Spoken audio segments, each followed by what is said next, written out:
Hey guys, this is Rahul. In this video, we will discuss about Indian President, which is part of Indian polity, and this video is highly important for UPSC exam as well as state PCS exams, just like BPSC, UPPSC, JPSC, SSC, and many more exams. Let's see, जो लोग हमारे channel से जुड़े नहीं हैं वो subscribe करना मत भूलिएगा और बेल बटन को जरूर प्रेस कीजिएगा ताकि जो भी हमारे न्यू वीडियो के नोटिफिकेशन होंगे वो सीधे आप तक पहुंच सके और आप उन्हें पहले देख सको।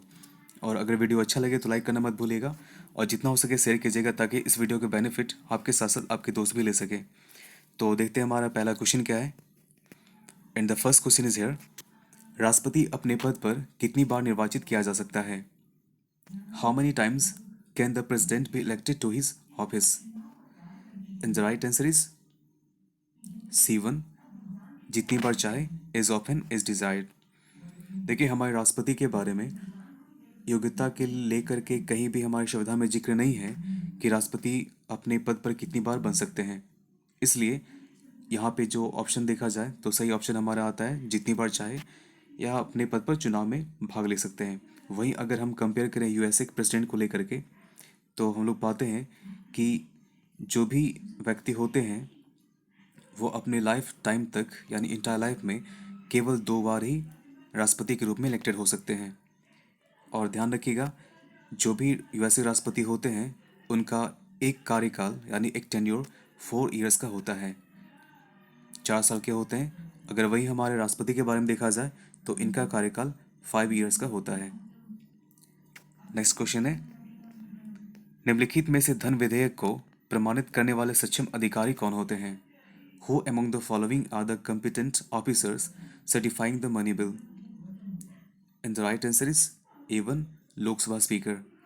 देखिए, यह अधिकार धन विधेयक के बारे में यानी मनी बिल के बारे में सिर्फ और सिर्फ हमारे लोकसभा स्पीकर को दिया गया है कि कौन सा मनी बिल है या नहीं है, जिसे प्रमाणित करने वाले सक्षम अधिकारी के रूप में लोकसभा स्पीकर होते हैं। नेक्स्ट क्वेश्चन देखते हैं, राज्यसभा को निम्नलिखित में से किनके द्वारा भंग किया जा सकता है? Rajya Sabha can be dissolved by which of the following? And the right answer is D1, none of this.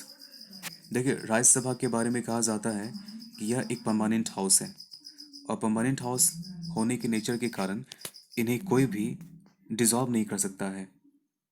तो ध्यान दीजिएगा, राज्यसभा एक परमानेंट हाउस है जिस वजह से इसका डिसॉल्व पॉसिबल नहीं है और ना ही इसे कोई कर सकते हैं।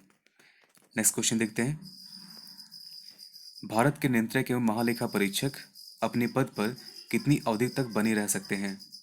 How long can the controller and auditor general of India continue in his post? And the right answer is D1, 65 years या 6 वर्ष जो इनमें से पहले पूरा हो। 65 ईयर्स और 6 years, the first of which is completed. देखिए, इनके बारे में जो कहा जाता है, जो हमारे कैग होते हैं CAG, इनका कार्यकाल 6 वर्ष या अब 65 ईयर्स का होता है। अब इनमें जो पहले पूरा हो जाए, अगर मान लीजिए किसी व्यक्ति का अगर 50 ईयर्स में कैग के रूप में नियुक्ति की गई है तो अपने टोटल कार्यकाल 6 वर्ष तक अपने पोस्ट में बने रहेंगे।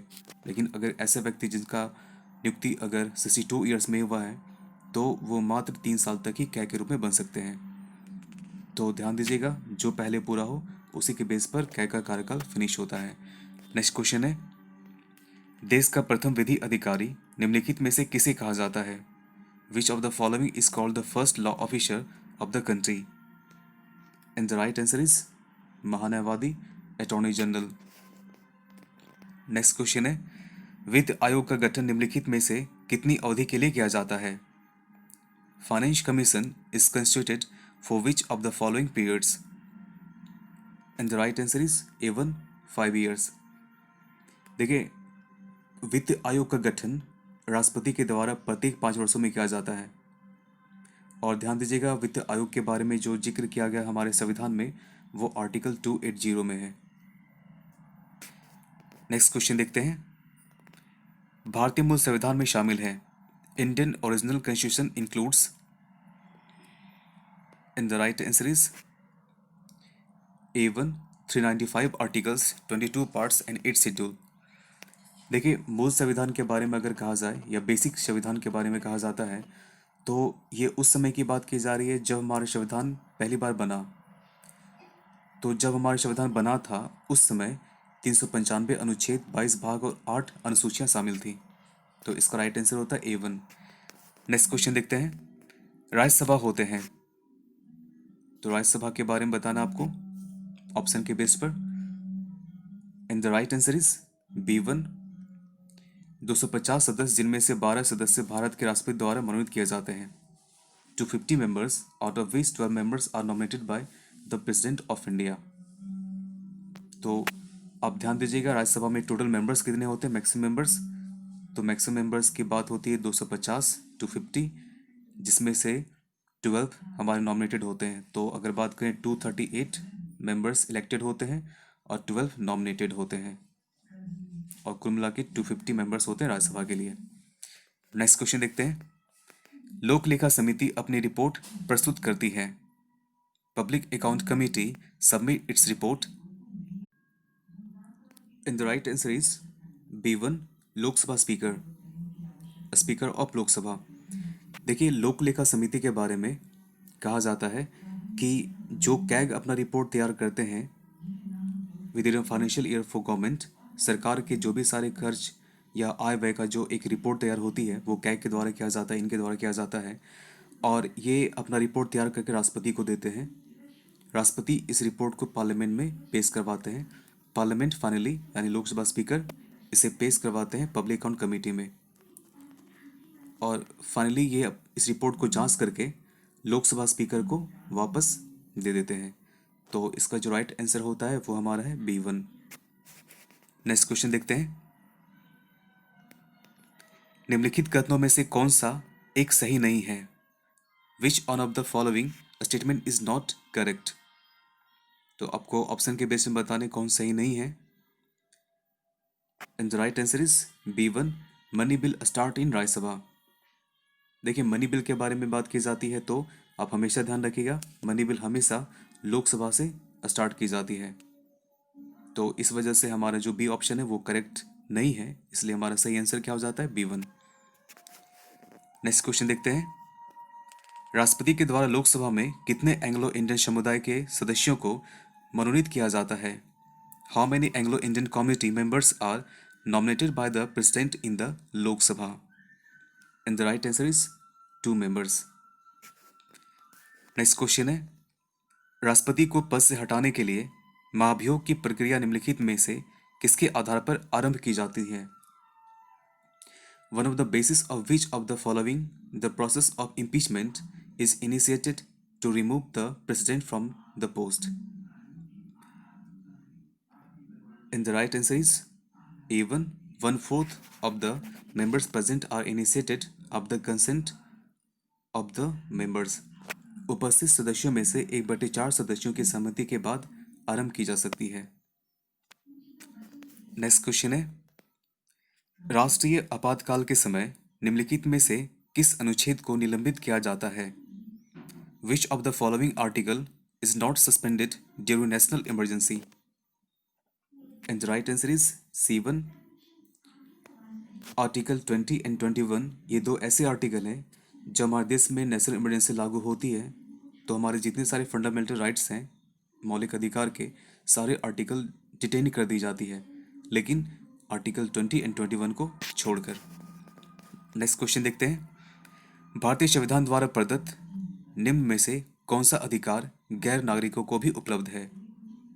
विच of the following right conferred by the Indian Constitution is also available to non-citizens of India? And the right answer is A1, right to constitutional dismissal, संवैधानिक निराकरण का अधिकार। नेक्स्ट क्वेश्चन है। राष्ट्रीय सुरक्षा समिति का अध्यक्ष कौन होता है? Who is the chairman of national security committee? And the right answer is B1, prime minister. ध्यान दीजिएगा, प्राइम मिनिस्टर जो होते हैं वो एक्स ऑफिसियो चेयरमैन होते हैं। तो एक्स ऑफिसियो चेयरमैन की बात की जाए तो जो हमारे नेशनल सिक्योरिटी कमेटी, इसके ऑफिसियो चेयरमैन होते हैं प्रधानमंत्री हमारे, साथ ही NITI Aayog, NDC, national integrated council, and जितने बहुत सारे ऐसे कमिटीज़ हैं या काउंसिल्स हैं जिसके हमारे पीएम एक्स ऑफिसियो चेयरमैन होते हैं। तो इस बेस पर अगर देखें तो हमारा जो राइट आंसर होता है वो है B1। नेक्स्ट क्वेश्चन है, राजनीतिक शब्दावली में शून्यकाल का अर्थ है।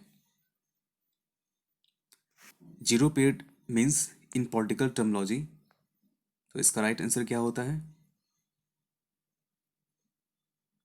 And the right answer is discuss the bill. शिवन, बिल को लेकर चर्चा करना। ध्यान दीजिएगा, सब शून्यकाल में या जीरो पीरियड्स में पार्लियामेंट मेंबर्स के थ्रू या उनके द्वारा जितने भी सारे इश्यूज को लेकर के बातें की जाती है, वो सारे मंत्री के सामने उनसे क्वेश्चन पूछे जाते हैं और फर्दर एनी इंफॉर्मेशन दे करके, यानी बिना किसी पूर्व सूचना को वो सदस्यगण हमारे पार्लियामेंट के मंत्रियों से प्रश्न पूछते हैं और मंत्री उनका उत्तर देते हैं। तो यहाँ पर देखा जाए ऑप्शन के अकॉर्डिंग तो डिस्कस द बिल हमारा सही ऑप्शन होता है। नेक्स्ट क्वेश्चन देखते हैं, निम्नलिखित में से लोक लेखा समिति के लिए परामर्शदात्री भूमिका निम्न में से कौन निभाते हैं?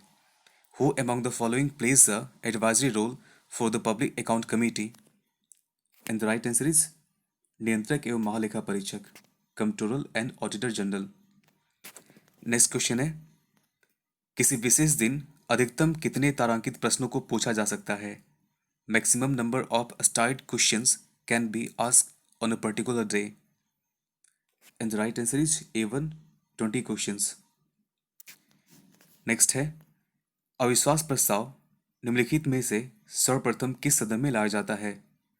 The motion of non confidence is first introduce in which house? And the right answer is B1, Lok Sabha. Last question हमारा है, युद्ध या बाहरी आक्रमण तथा सशस्त्र विद्रोह की संभावना उत्पन्न होने पर राष्ट्रीय आपातकाल पूरे देश में या किसी विशेष क्षेत्र में लागू किया जाता है। इसे निम्नलिखित में से किस अनुच्छेद के तहत लागू किया जाता है? In case of possibility of war, external aggression and arm rebellion, a national emergency is enforced all over the country or in a particular area under which of the following article it is implemented?